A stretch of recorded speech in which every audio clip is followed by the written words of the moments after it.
بسم الله الرحمن الرحيم.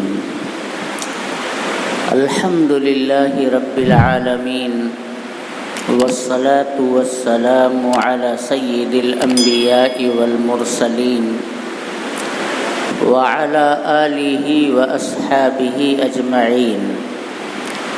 أما بعد، فقد قال الله تبارك وتعالى في القرآن المجيد والفرقان الحميد: أعوذ بالله من الشيطان الرجيم، بسم الله الرحمن الرحيم.